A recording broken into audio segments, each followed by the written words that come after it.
नमस्कार, आप बहुत स्वागत है आपका ओंकार न्यूज में। मैं हूं आपके साथ ज्योति यादव। तो बुलेटिन की शुरुआत करेंगे इस वक्त की खास खबर के साथ। दिल्ली सरकार ने फरवरी 2023 में राजधानी में बाइक टैक्सी पर तत्काल प्रभाव से बैन लगा दिया था, जिस पर कैब एग्रीगेटर्स ने इस फैसले को हाईकोर्ट में चुनौती दी थी। मामले पर सुनवाई करते हुए कोर्ट ने इस मामले में अंतिम नीति आने तक एग्रीगेटर्स को सेवाएं जारी रखने का फैसला दिया है, जिसके बाद दिल्ली सरकार ने 26 मई को हाईकोर्ट के इस फैसले को सुप्रीम कोर्ट ने चुनौती दी थी, जिस पर आज सुनवाई होगी। साथ ही साथ बताते चले कि सुप्रीम कोर्ट के जस्टिस अनिरुद्ध बोस और जस्टिस राजेश बिंदल की वैकेशन बेंच मामले की सुनवाई कर रही है, जिस पर सुप्रीम कोर्ट में दिल्ली सरकार की ओर से पेश हुए एडवोकेट मनीष वशिष्ठ ने कहा था कि हाईकोर्ट का फैसला उचित नहीं है। ये एग्रीगेटर्स की रीट याचिका स्वीकार नहीं करने जैसा है। बताते चले कि बाइक टैक्सी को बैन करने के पीछे दिल्ली सरकार का तर्क ये था कि टैक्सी के तौर पर सिर्फ कमर्शियल रजिस्ट्रेशन वाले व्हीकल्स का ही इस्तेमाल किया जा सकता है, जबकि टैक्सी के तौर पर चल रही बाइक्स कमर्शियल नहीं, प्राइवेट रजिस्ट्रेशन वाले हैं। केजरीवाल सरकार ने परिवहन मंत्री कैलाश गहलोत ने बताया था कि टू व्हीलर, थ्री व्हीलर और फोर व्हीलर एग्रीगेटर्स के लिए नहीं, सरकार जल्द ही एक नई पॉलिसी लेकर आएगी। और इससे पहले परिवहन मंत्रालय ने एग्रीगेटर्स को बाइक टैक्सी के इस्तेमाल को लेकर चेतावनी देते हुए कहा था कि ऐसा करना 1988 के मोटर व्हीकल एक्ट का उल्लंघन है। आदेश का उल्लंघन करने वालों पर 1 लाख रुपए तक का जुर्माना भी लग सकता है।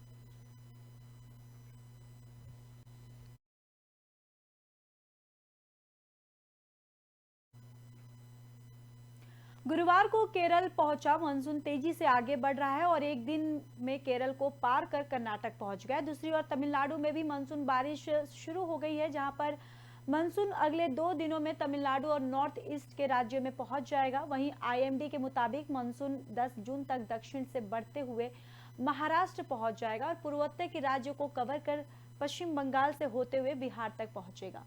15 जून तक मानसून गुजरात, मध्य प्रदेश, छत्तीसगढ़, झारखंड और पूरे बिहार को कवर कर सकता है। दूसरी ओर देश के पूर्वी हिस्सों में अगले 3 से 4 दिन तक गर्मी बढ़ेगी। बिहार, झारखंड, पश्चिम बंगाल, ओडिशा, पूर्वी उत्तर प्रदेश, आंध्र प्रदेश और तेलंगाना से लू की स्थिति बनी रहेगी। उत्तर पश्चिम भारत यानी राजस्थान, पंजाब, हरियाणा, दिल्ली, पश्चिम उत्तर प्रदेश में भी अगले 5 दिन तक तापमान सामान्य से 3 से 5 डिग्री ज्यादा होने की आशंका है। वहीं मुंबई में मानसून आने के पहले मछुआरों ने अपनी नावें समुद्र किनारे बांध लिए।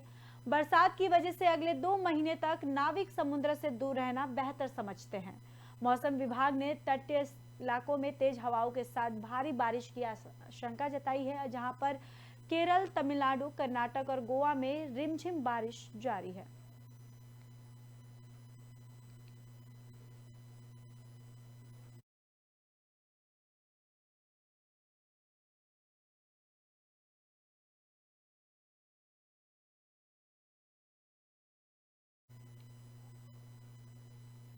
वहीं कासगंज जिले में लुटेरे किस कदर बेखौफ हो गए, इसकी एक बानगी तब देखने को मिली है जब महिला ने गन पॉइंट पर लूट की वारदात को अंजाम दिया।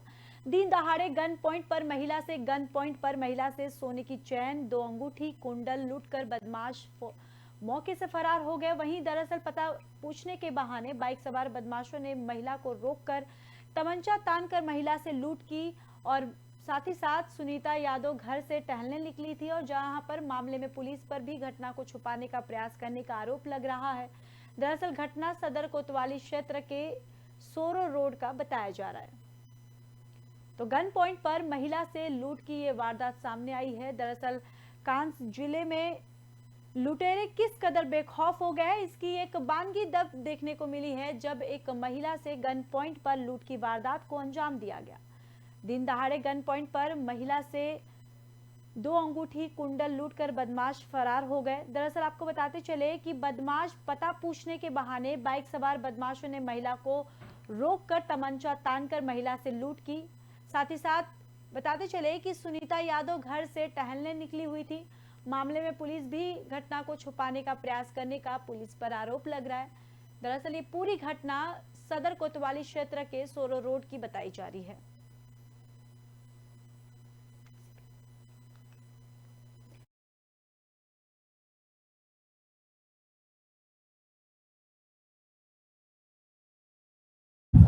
माता जी मेरी सुबह टहलने जाती हैं रोज़ की तरह सोरो रोड पे, और जाते हुए उनसे कुछ लोगों ने रास्ता पूछा कि पटियाली का रास्ता किधर है। उन्होंने बता दिया कि आगे जाके रास्ता है। तो वही लोग वापस से पीछे से उनके पास आए, और एक आदमी ने जो पीछे चल रहा था मोटरसाइकिल पे, उसने अपने कोहनी से हाथ उनका गला दबा दिया पूरा, और झाड़ियों में घसीट लिया। घसीटने के बाद उन्होंने गले में एक चेन पहन रखी थी, कानों में कुंडल थे, कुंडल उतार लिए, और हाथ में 2 अंगूठी पहन रखी थी, अंगूठी उतार ली। तीनों चीज़ें सोने की थी। और उसके बाद मेरी माताजी मतलब बोल नहीं पाई, चिल्ला नहीं पाई, क्योंकि उनका गला दबा लिया गया था। तो यही हुआ था। फिर उसके बाद उन्होंने 112 नंबर डायल किया, पुलिस आई वहाँ पे। उसके बाद हमें तहरीर दिया थाने में। कोतवाली कासगंज के गौतम नगर नामक स्थान पर रहने वाली एक महिला के साथ आज कासगंज से सोरो की तरफ जाते वक्त रॉयल एनफील्ड की एजेंसी है उसके 50 मीटर आगे उसके साथ छिनैती की घटना हुई है।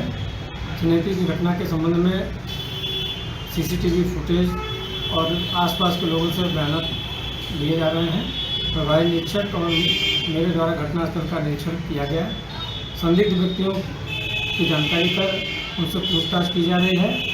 प्रभारी निरीक्षक के अलावा सर्विलांस टीम और 2 टीमें और इसके बारे में गठित की गई हैं। जल्द ही घटना का अनावरण कर अभियुक्त को गिरफ्तार किया जाएगा। माताजी मेरी सुबह अलीगढ़ के सासनी गेट थाना क्षेत्र के महेंद्र नगर इलाके में लाखों की चोरी का मामला सामने आया है। घटना के समय पूरा परिवार घर के बाहर गया हुआ था और घर पर कोई नहीं था, और ऐसे में देर रात घर का ताला तोड़कर घुसे चोरों ने घर का एक कोना खंगाला और नकदी जेवरात लेकर फरार हो गए। घटना को अंजाम देने के बाद भागते चोर सीसीटीवी कैमरे में भी कैद हुए हैं। वहीं पीड़ित मकान मालिक के अनुसार चोर 10 से 12 लाख रुपए के जेवरात और नकदी लेकर फरार हुए। जानकारी देते हुए मकान मालिक चेतन कुमार वैश्य ने यह भी बताया कि वो अपनी पत्नी के साथ मकान में रहते हैं। बुधवार को उनकी पत्नी अपने मायके गई हुई थी। पत्नी के मायके जाने के बाद वह रात में 9 बजे अपने घर पर आए हुए थे, जिसके बाद वो अपने घर से कुछ सामान लेकर ताला लगाकर अपने पुराने घर चल गए थे। रात में वो अपने पुराने घर पर ही सोए हुए थे और उनके नए मकान पर कोई नहीं था। सुबह जब वो अपने घर पर आए तो उनके मेन गेट का ताला टूटा हुआ था। अंदर जाकर उन्होंने देखा तो तिजोरी टूटी हुई थी और सारा कीमती सामान और नकदी गायब मिला। घटना के बाद मकान स्वामी ने इलाका पुलिस को सूचना दी और घटना से अवगत करवाया गया। वहीं घटना के बाद मौके पर पहुंची इलाका पुलिस सीसीटीवी कैमरे खंगालते हुए पुलिस मामले की जांच पड़ताल में जुटी हुई है। तो बताते चले कि ताला तोड़कर चोरों ने लाखों के सामान पर हाथ साफ किया है। दरअसल सीसीटीवी कैमरे में ये पूरी वारदात कैद हो गई है। आपको बताते चले कि चोरों ने घर में घुसकर ताला तोड़कर घर का एक कोना खंगाला और नकदी जेवरात लेकर फरार हो गए। वहीं घटना को अंजाम देने के बाद भागते चोर सीसीटीवी कैमरे में बंद हो गए हैं। और वहीं पीड़ित मकान मालिक के मुताबिक 10 से 12 लाख रुपए के जेवरात और नकदी लेकर फरार हुए हैं। जानकारी देते हुए मकान मालिक चेतन कुमार ने बताया है कि वो अपनी पत्नी के साथ इस मकान में रहते हैं। बुधवार को वो अपनी पत्नी उनकी गई थी मायके, और पत्नी के मायके जाने के बाद वह रात में 9 बजे अपने घर पर आए हुए थे, जिसके बाद वो अपने घर से कुछ सामान लेकर ताला लगाकर अपने पुराने घर पर चले गए। रात में वो अपने पुराने घर पर ही सोए हुए थे और उनके नए मकान पर कोई नहीं था। जब सुबह वह अपने घर पर आए तो उनके मेन गेट का ताला टूटा हुआ था। अंदर जाकर उन्होंने देखा तो तिजोरी टूटी हुई थी और सारा कीमती सामान और नकदी गायब मिला। वही घटना के बाद मकान स्वामी ने इलाका पुलिस को सूचना दी और घटना से अवगत भी करवाया। वही घटना के बाद मौके पर पहुंची इलाका पुलिस सीसीटीवी कैमरे खंगालते हुए पुलिस मामले की जांच पड़ताल में जुटी हुई है। मैं यहाँ रहता हूँ महेंद्र नगर गली नंबर 2। मेरे घर पे मैं और मेरी वाइफ रहती हैं। कल 7 तारीख को वो यहाँ से चली गई थी और करीब रात को 9 बजे करीब मैं यहाँ पे आया था और सामान लेके यहाँ से चला गया था अपने पुराने वाले घर पे कालीदेव मार्केट के सामने। सुबह रात्रि में वहीं पे सोया था और आज सुबह मैं यहाँ पे सुबह 8 बजे आया। यहाँ पर मुझे ताला टूटा हुआ मिला और अंदर सब बिखरा हुआ सामान मिला और ज्वेलरी और कैश सब गायब हुआ था, कुछ भी नहीं था। तो ये घटना आपको सुबह पता चली? हाँ, ये घटना सुबह पता चली, सुबह 8 बजे जब मैं यहाँ पे आया। जिस समय घटना हुई थी घर के अंदर कोई नहीं था? कोई नहीं था। आप लोग कहाँ गए हुए थे? मैं अपने पुराने वाले घर पर सोया था, मैसेज है नहीं थी मेरी। हरियाणा के फरीदाबाद जिले की डबुआ मंडी में पार्किंग के नाम पर अवैध वसूली करने वाले आरोपियों को सीएम फ्लाइंग की टीम ने दबोचा। बताते चले कि डबुआ सब्जी मंडी में सीएम फ्लाइंग टीम ने आज शिकायत के आधार पर छापेमारी की और इस दौरान अवैध वसूली करने वाले 3 आरोपियों को हिरासत में लिया गया। वहीं बताते चले कि सीएम फ्लाइंग की टीम को शिकायत मिली थी कि इसके बाद डीएसपी राजेश चेची खुद छापेमारी में शामिल हुए। उन्होंने जानकारी देते हुए बताया कि शिकायत मिलने पर जब वो अपनी टीम के साथ मौके पर पहुंचे और स्टिंग किया तो सरकार द्वारा तय रेट से डबल रुपये वसूलते हुए कुछ युवक दबोचे गए। उन्होंने बताया कि डबल वसूली करके युवक रोजाना 50,000 रुपए की अवैध वसूली कर रहे थे। फिलहाल अवैध वसूली के मामले में कुछ आरोपियों को हिरासत में लेकर पुलिस के हवाले किया गया और पुलिस इस मामले में आरोपियों के खिलाफ शक के आधार पर कानूनी कार्रवाई करने में लगी हुई है। वहीं शिकायतकर्ता सचिन चंदौली ने बताया कि वो अपने टेम्पो को लेकर मंडी में आए हुए थे, जिसके बाद पार्किंग के नाम पर उनकी पर्ची काटी गई, लेकिन पर्ची में 20 रुपये लिखे थे और 40 रुपये वसूले गए। उन्होंने इसकी शिकायत सीएम फ्लाइंग की टीम को दी और वर्किंग में मंडी सुपरवाइजर देवराज और सेक्रेटरी भी शामिल थे। तो फरीदाबाद में आपको बताते चले कि पार्किंग के नाम पर अवैध वसूली की शिकायत पर कार्रवाई की है। दरअसल फरीदाबाद डबुआ में मंडी में सीएम फ्लाइंग की टीम ने रेड मारी है। साथ ही साथ बताते चले कि डीएसपी राजेश चेची खुद छापेमारी में शामिल हुए थे। उन्होंने जानकारी देते हुए बताया कि शिकायत मिलने पर जब वो अपनी टीम के साथ मौके पर पहुंचे और स्टिंग किया तो सरकार द्वारा तय रेट से डबल रुपये वसूलते हुए कुछ युवक दबोचे गए।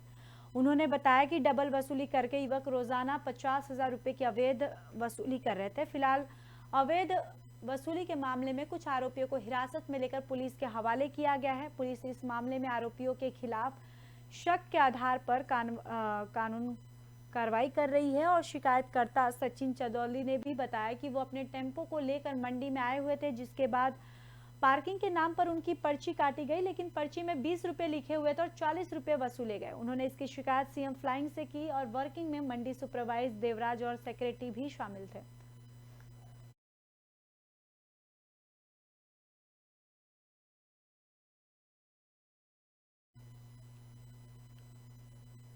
यूपी के अमरोहा में जहां एक बार फिर धर्मांतरण का मामला सामने आया है। अमरोहा के सेंधनगली में धर्म परिवर्तन कर हिंदू युवती से मुस्लिम युवक ने घर में बंधक बना लिया, जिसके बाद जबरदस्ती धर्म परिवर्तन कर निकाह कर लिया। उसने 3 बच्चे पैदा किए और इस बाद युवक ने तत्काल देकर तलाक दूसरी युवती से शादी कर ली। पीड़िता ने पुलिस को तहरीर देकर कार्रवाई की मांग की है। वहीं पुलिस मामले की जांच पड़ताल में जुटी हुई है। तो एक बार फिर धर्मांतरण का मामला सामने आया है। आपको बताते चले कि अमरोहा की सेंधनगली में धर्मांतरण कर हिंदू युवती से मुस्लिम युवक ने घर में बंधक बना लिया था, जिसके बाद जबरदस्ती धर्म परिवर्तन कर उससे निकाह कर लिया। और साथ ही साथ आपको बताते चले कि युवक ने तलाक देकर दूसरी युवती से शादी भी रचा ली। वहीं पीड़िता ने पुलिस को तहरीर देकर कार्रवाई की मांग की है। अब इस पूरे मामले में पुलिस जांच पड़ताल में जुटी हुई है।